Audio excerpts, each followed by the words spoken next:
If you need e-learning, we're just an email away. Corporate level, listen, tell us what to say. Explain the video, image and radio. Slang a local cars, reading IBRs. No, way, ain't no stars. No, we're the middle class VO podcast. The middle class VO podcast. Here we are. I am in Nashville. Kevin Kilpatrick here. And Bobbi Maxwell in Cincinnati. And welcome to the dun dun dun final Middle Class VO podcast. What? I know, right? Yeah. First thing I thought, I'm going to miss the jingle the most. Yeah, the jingle. I spent many minutes writing that thing, Bobbi.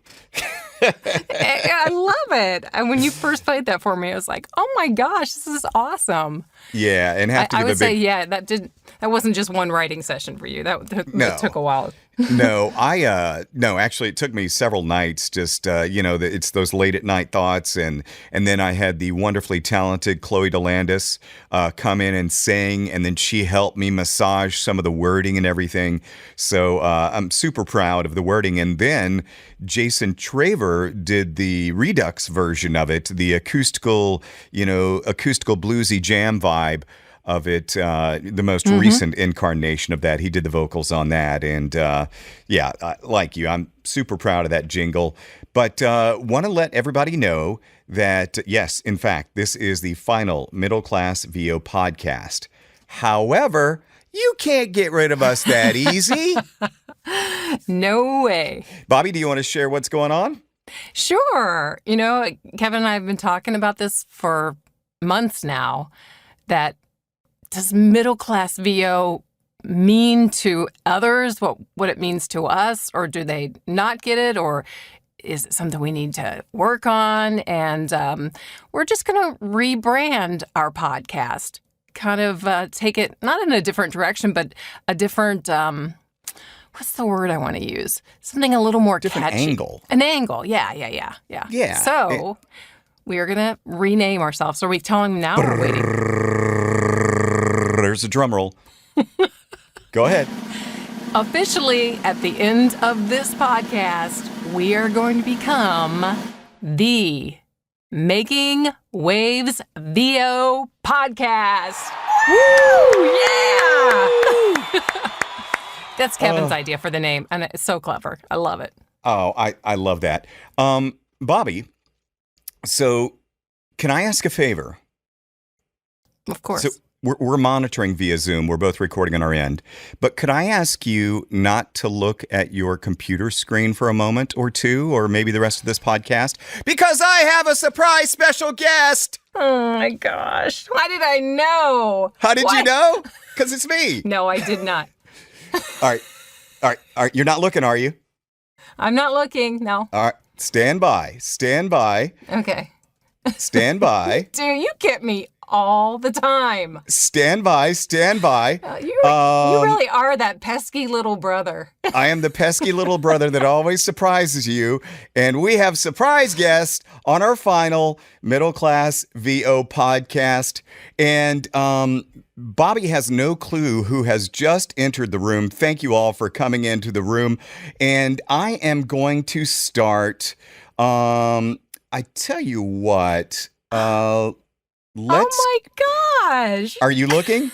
Are you looking now? I am looking. You cheater, You're not supposed to look. Everybody say hi. Well, you didn't say hi. Hey, girl. Hi. Hey, Bobbi. Wow. Surprise. It's another party. Gosh, look at all you guys. I love you guys. Now, we have all friends of the podcast on with us, joining us. Heather Bell from Nashville, voice actor. Krysta Wallrauch, voice actor. Rob Reed, voice actor. Eric Romanowski, demo producer. And John Malone, voice actor, have joined us for our final Middle Class VO podcast. And it's a treat to have you guys all on with us. How did you pull this off? We always talk about how great this industry is, and all it took was an email and about $1,000 cash. That's it. That's it. Rob, let's start with Rob. Who got $1,000? Right? I'm sorry. What I Rob, was about to say. Rob didn't get the $1,000. Rob, let's start with you. You know, we got a lot of guests on, and we're going to start with Rob. Rob, tell us what has I know you're a fan of the podcast, and you've been listening for a long time. Tell us, have you gotten anything out of the Middle Class VO podcast over these years? Oh, absolutely. And I save them and have gone back to them over and over and just many times. So, yeah, they've been a great resource for me. You're such a love brown-noser. And we've got I want to go to Eric Romanowski too. And Bobbi, wasn't Eric he was our first demo producer that we had on. I know about that. I know that. But was Eric our first guest? He was really nervous. Yeah, Eric, were you our first guest? Hold on. Hold on a minute. Okay. I was told that I'm coming here because Bobbi was interested in a demo, and you were interested in a demo. Wrong meeting. Is that not the case? See, want that's how I got people to come on. And the demo? Yeah, that's how I got people to come on, Bobbi.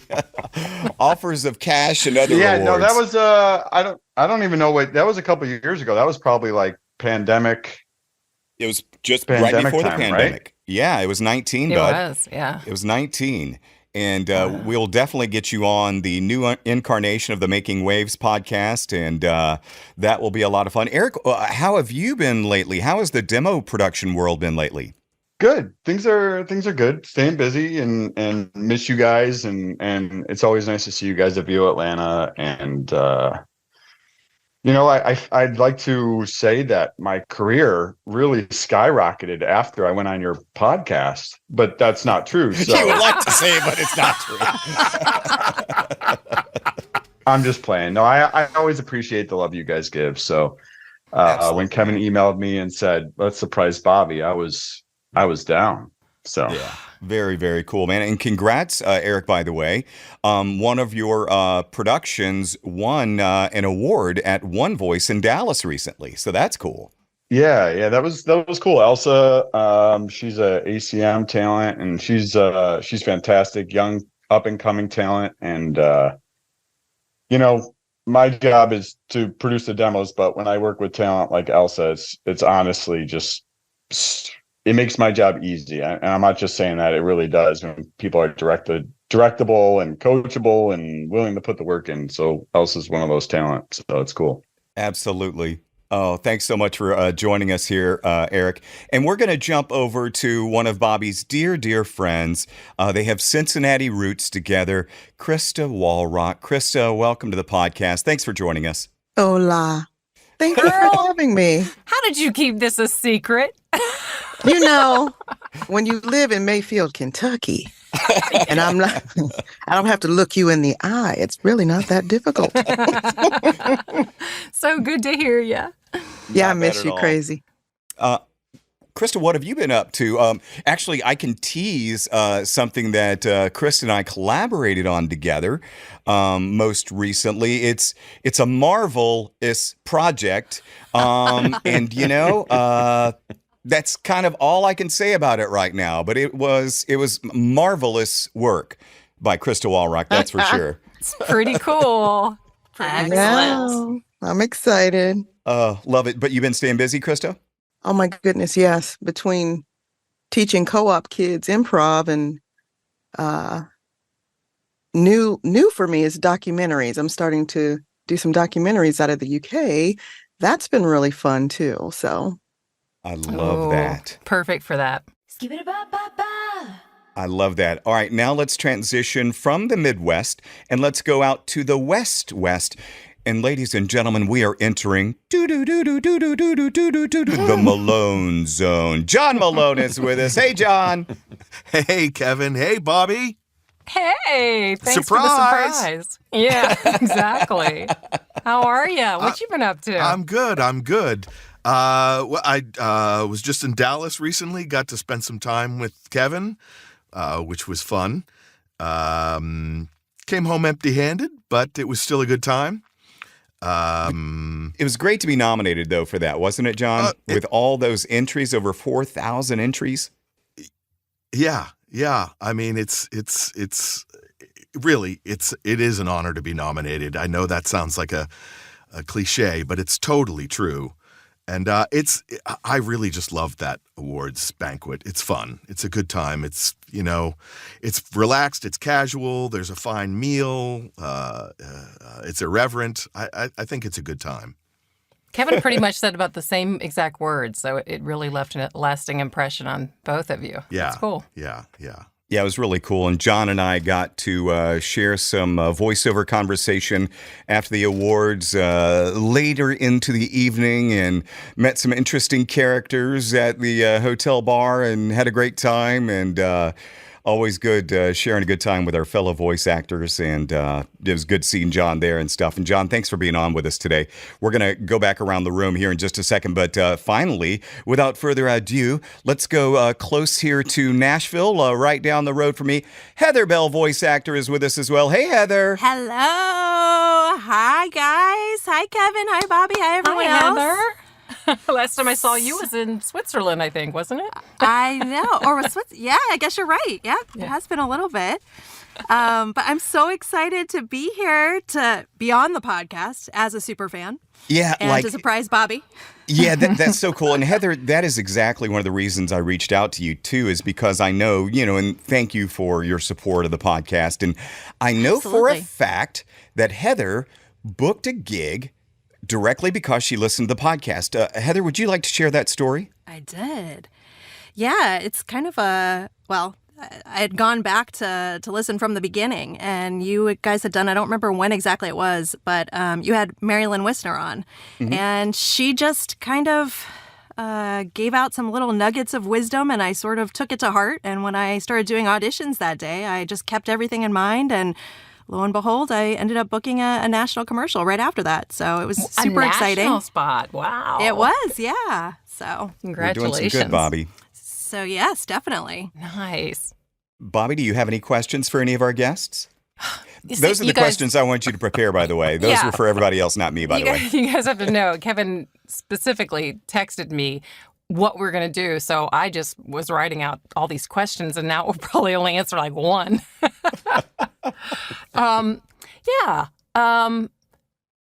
There's so many things to ask.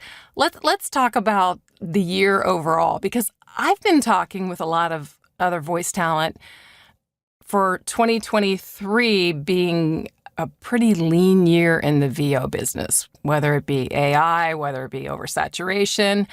Have you guys felt that, is my first question? And secondly, what are some alternative incomes for VO talent if we are experiencing this? Ooh, that's a good question. Rob, do you want to take that first? Yeah, I can. I mean, the start to the year, at least for me, was pretty busy. And then about June and July, it started to slow down. I have no correlation as to why that was in my case. But it gave me another chance to really concentrate on getting out and doing some unique things, like attending a conference in one of the genres that I want to do more work in. And there were no other voice actors there, so I didn't have to compete with that. Plus, I got a little MC experience by doing some Voice of God stuff live at that conference too. So that was kind of cool. And you said you think that you've already got an ROI from it, right? Yeah, I do actually. I just talked to them today, so that's a good thing, and more prospects to go along with that. So it's kind of out of the box thinking. I think for not a lot of voice actors do that. If you have the opportunity and the means, it's really it can be super beneficial. That's Get Worthy. I want to jump, talk about AI. Everybody's talking about AI and all that. I want to jump to Eric, because Eric probably has an outside perspective. He has no real stake in the voiceover game in that regard. But Eric, what are your thoughts on AI taking over? Do you think it will impact your voiceover or your demo production business at all? Right when you said, I want to talk about AI and I want to go to Eric, I said, ugh. You're like, WTF, Kev? I don't know what I'm more tired of hearing about, AI or Barbie. But Come on. Amen. anyway, Kevin, I would say that it will actually affect me, because if voice talent are doing less work, they're making less money, which means they're spending less on demos, which means I'm doing less demos. So Yeah. I would say that it will affect me if AI does continue to gain traction. Honestly, I don't pay a ton of attention to it, because when I do pay attention to stuff like that, I'll just go down a rabbit hole that won't be good for anybody, including myself. Yeah. So I don't want to say I'm ignorant to it and I just ignore it, but I try not to get too caught up in it. And like everyone points out, I'd like to think that the personal side of this industry, the relationship building part of this industry, is always going to supersede the computer, AI side of this business. But that being said, I can't say whether that's going to continue or not. I'm hopeful. With the strike and everything, that things are going to, we're going to nip this in the bud. But, and for your sake, and all the talent that I work with, and every talent for that matter, I want you guys to have success, and seeing stuff like that is a little disheartening. Especially because we do know that there's going to be companies that are going to use AI, just because they don't, it's that whole radio mentality. It's quantity over quality sometimes, unfortunately. Yeah. So it's neat hearing the perspective from a demo producer, though, because we voice actors talk about it all the time. And like you said, Eric, we're all tired of it too, but I just thought it'd be a unique take to hear from a demo producer. And, we probably don't think about it trickling down to you, but 100%, you're right. It does. Same thing with the strikes, like obviously that side of it doesn't affect me directly, but indirectly, if talent aren't working on those union gigs, again, they're not going to be working as much, and that's less money for them to spend on those other things that they need to spend money on, the coaching, the demos, all that stuff. So I feel like I've taken a little hit there as well. But like Rob said, summers are typically slower for me. And, ever since COVID, I've probably said this a million times, I'm working less than I was before, just for sanity. So I kind of welcome the lull in the summer, because that means more swimming, more time with the kids, more vacations, that stuff. But very cool.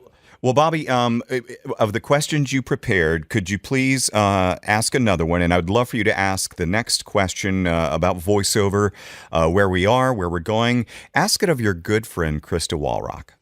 Okay. Chris and I have talked about marketing many, many times, about how much we're doing, how we're doing it, if we're doing it. And LinkedIn, Twitter, Instagram, all very hot right now.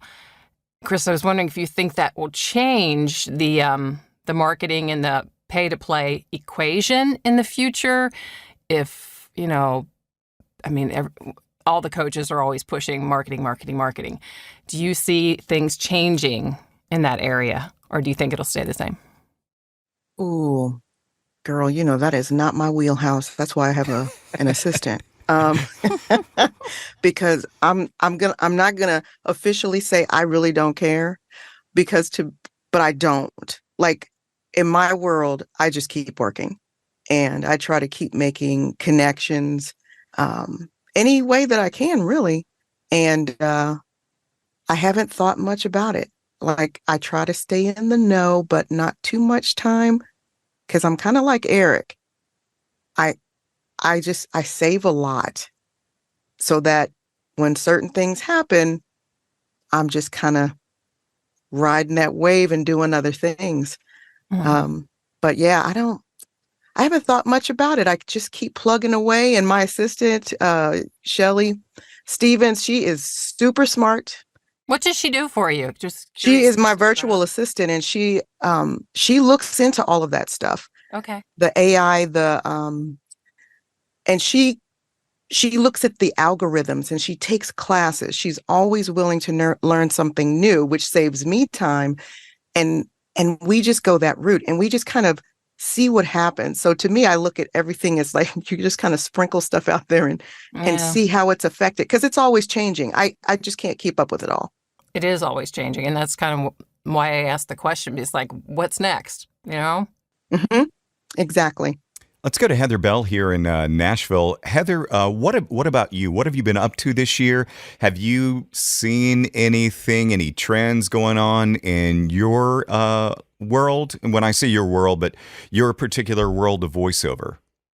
I don't know about trends. For me, I've been keeping busy with, doing commercial projects, corporate narration, IVR stuff, and also just, like Bobby's question, marketing, just trying to stay on top of it and figure out new ways to approach it so that it's not boring for me, but also so that I will keep doing it. And I've found a lot of value this year in just following up with past clients, and just, making sure that I'm maintaining that connection and, because you never know when it's going to come in handy and when they're going to think of you because, oh, yeah, she just sent me an email last month talking about XYZ. And now here's another, related project. So I found that very helpful and have seen, results from that, which is also encouraging.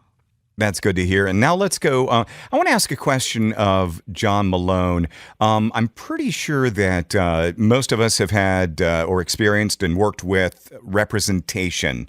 I want to talk about now. I've got a couple of agents that I work with. I'm happy with. I'm happy with the opportunities they give me, but it's not always one size fits all with agents and talent. And I'm not looking for anything specific from John Malone, but John, can you expound on that and just talk about connections and fits with agents or talents and agents or managers? Well, I have an LA agent. I'm with Portia Scott at Coast to Coast, and that's a good relationship. And she's my mothership, right? So anything that's in LA, I'm going to submit through her. So I have other regional agents, and sometimes I'll get things from them that I know or suspect are going to come from Portia a little bit later. So it's sort of a dance managing that. But I think it's worth it to have, a home agent in LA that's looking out for your best interests. So I'm happy there. Actually, this year I shed a couple of regional agents, not because there's really anything wrong with the agencies or the relationship there, but just that I felt like I really hadn't booked enough there, or maybe I didn't feel like the quality of auditions that I wanted was coming from them. And I had gotten advice from my manager, Celia Siegel, to sort of pare things down so that you're not hitting delete, delete, delete. It's just you don't need that. You don't need your mind space to be devoted to that. So I've actually reduced the number of reps that I have this year just so I can really stay focused on what's important. That's what I was going to try to get to. One of my questions. Yeah. Oh, go ahead, Bobby. Go ahead. No, that was one of my questions. Also, it's like I'm so surprised when I'm on the Facebook forums, the voiceover Facebook forums, how many newer talents are saying I need to get an agent or how do I get an agent? And it's like unless you're really, really competitive, I don't think it's a good idea at all because some of us who've been doing this for a long time still have a tough time getting those gigs through their agents. Well, I moved from an LA agent that I was booking with to WME because WME came knocking. And this was in 2020. It might have been, no. It was in 2019 that happened.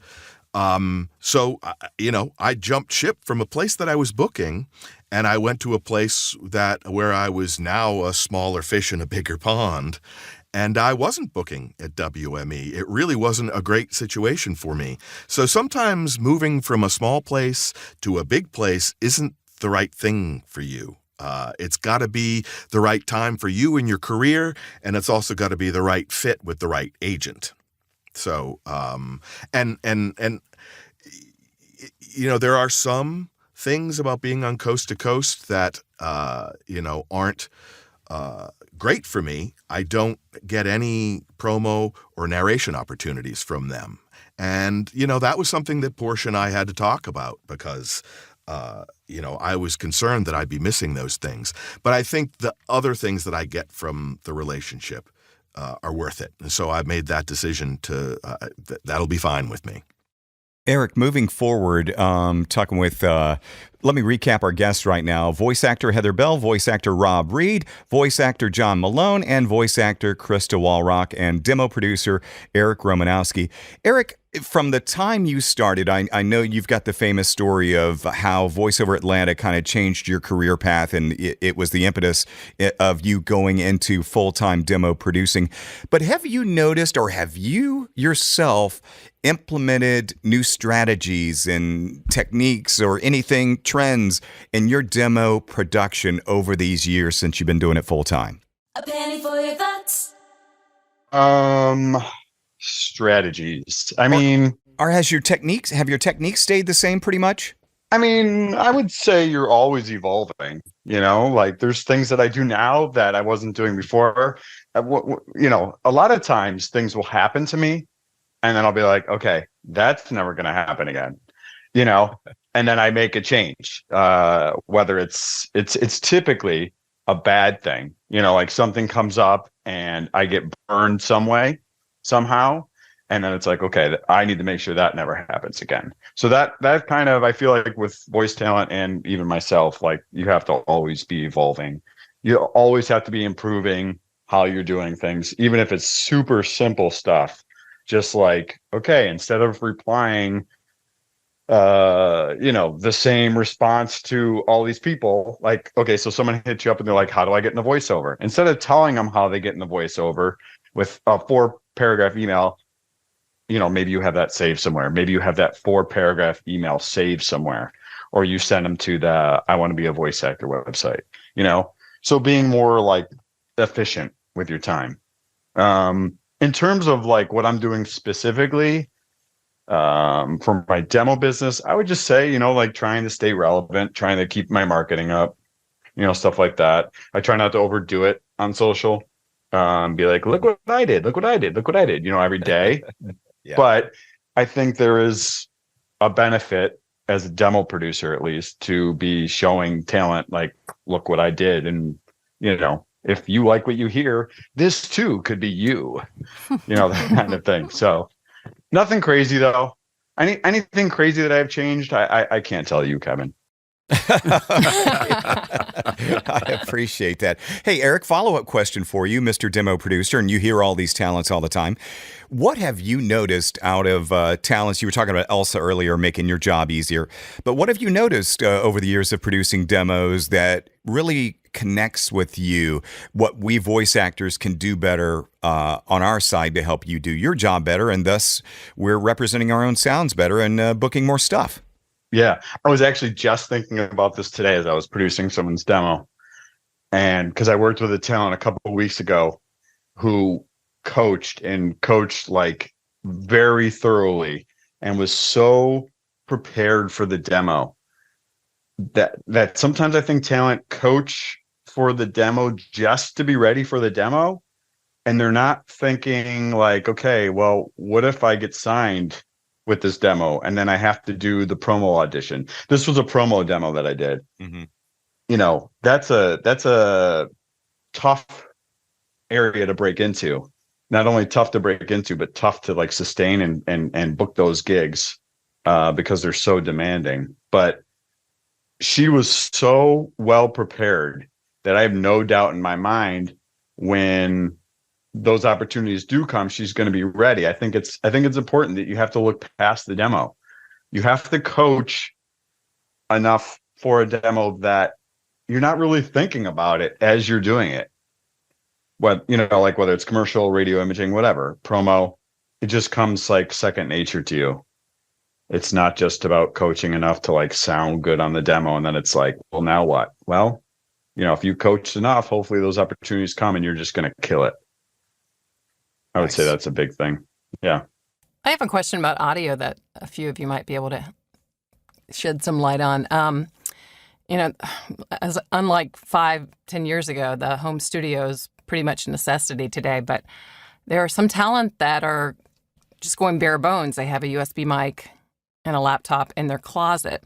Now, given that the trend in the style of voiceover, especially the newcomers and the agents and the coaches are saying, we want you to be conversational. We don't want the perfect diction. Even if there's like a little mouth noise, it's okay because it's organic.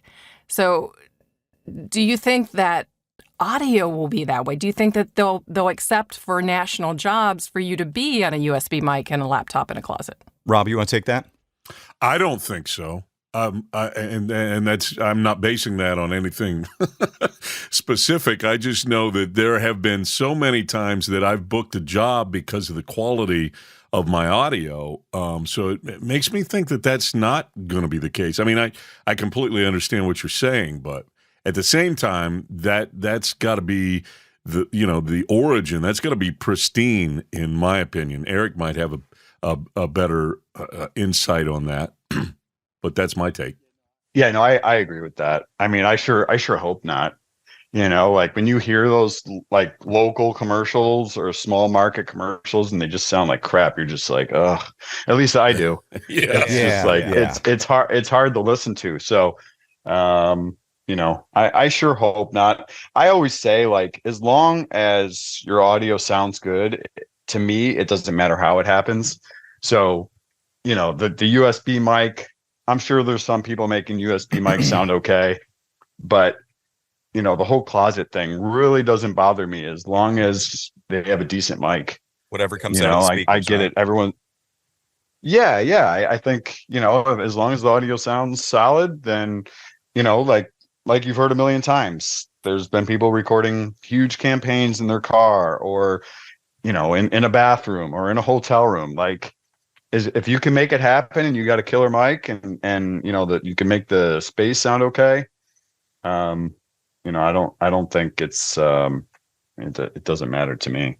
Krysta is a good example of that. A year ago, you were affected by the tornadoes down where you live, and you bought a new house, so you had to come up with something pretty fast. Did you use just like your closet for a while? I know you built a studio recently. Yes, and it is finished and I'm in it now and I love it. But I was a hot, steamy, nervous mess because I'm pristine about my audio. So I had purchased a couple of different porta booths. And so I literally went into the closet, put all these clothes in there, put that porta booth up and just tested with folks to make sure until I could get something set up. And that was a hard time. Oh, yeah. There's some great tech folks that work in our industry that are always eager and ready to help and help us all improve our sound and all that good stuff.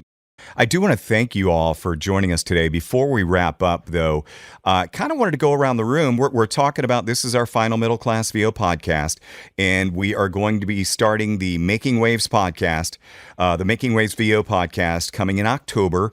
And we're going to keep featuring some of your favorite things, the cold read challenge. We're going to have nightmare sessions. I'm going to go to Heather on this one since Heather has listened to, I think, the majority of our podcast. Heather, with the new incarnation of the podcast coming in October, is there anything you would like to hear us do or anything that resonated with you with the Middle Class VO podcast that you want to make sure we keep doing? Skip-it-a-ba-ba-ba.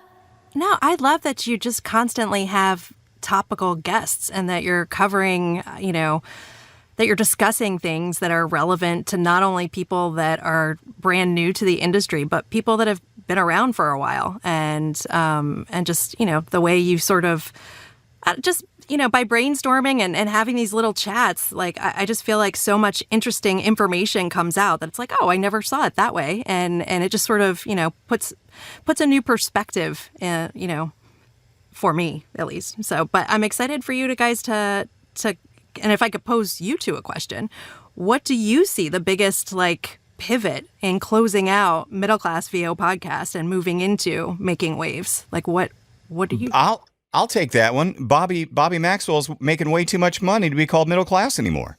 So that's what I it just boils talked about down. it being a lean year, dude.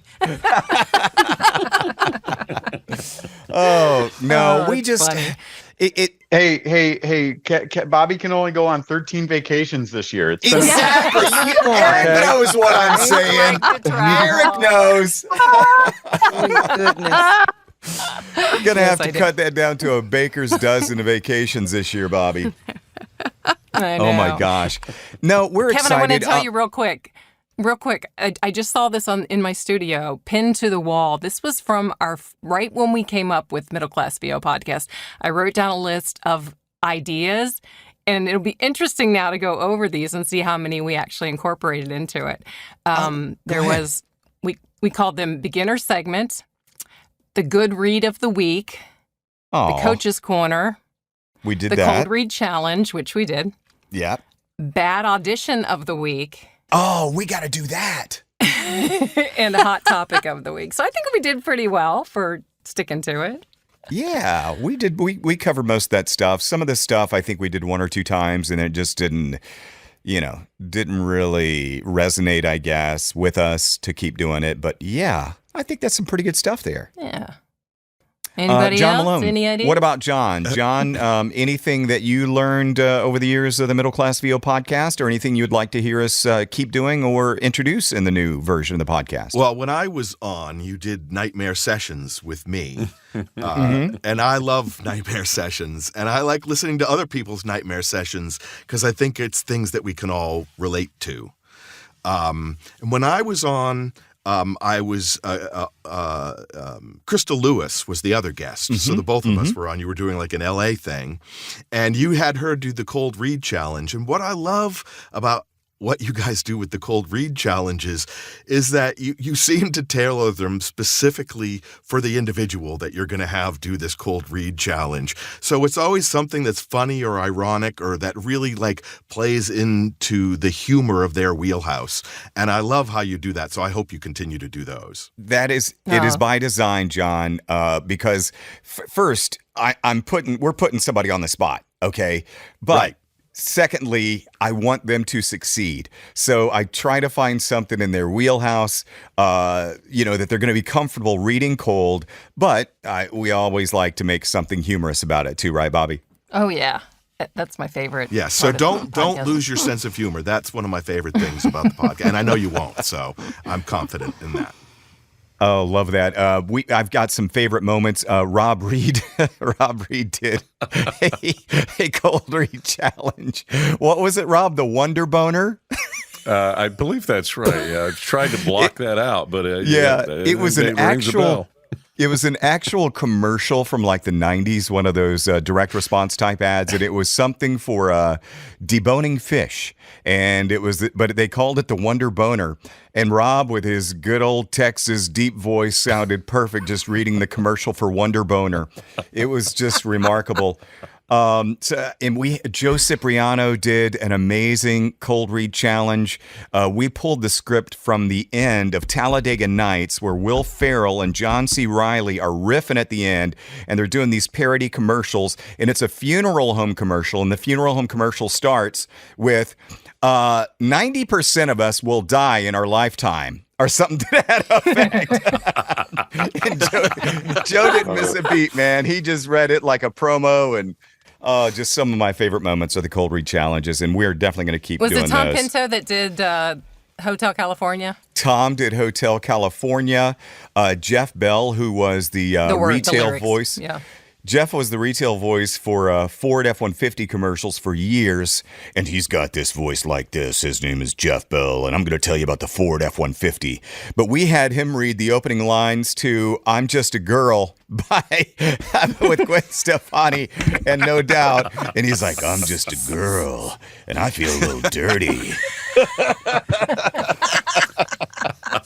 We just had some really good and fun moments with those, and we've had some poignant moments, too, featuring Krysta on the podcast when, 2020 was a significant year in many, many ways.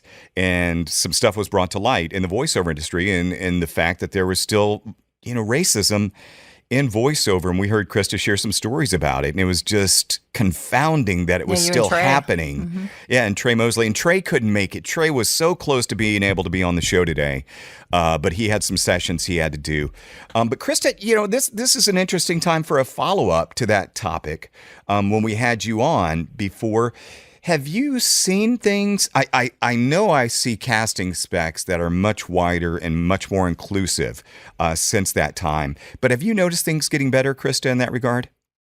Actually, I have, and I'm very encouraged. Even if, they need my urban side, Yeah. But yeah, I have been very pleased at just how diverse a lot of what they're asking for is now. So that's encouraging. Very good. And the agents, too. The agents have gotten really good about making their roster diverse.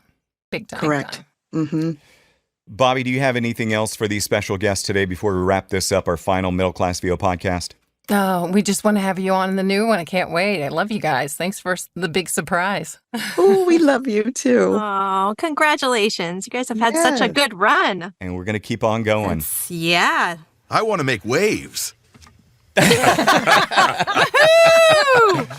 Says voice Whatever actor making John waves Malone. means to you. Yeah.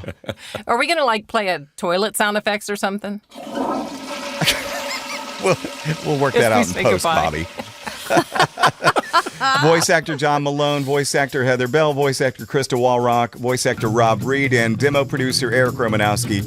Thank you guys so much for being on today, our final podcast for the Middle Class VO podcast. Great Thanks, meeting Thank you guys. guys. Thank you. so much. Love you guys. Good luck in the future, guys. Yes. Oh, well, the Middle Class VO podcast. Middle Class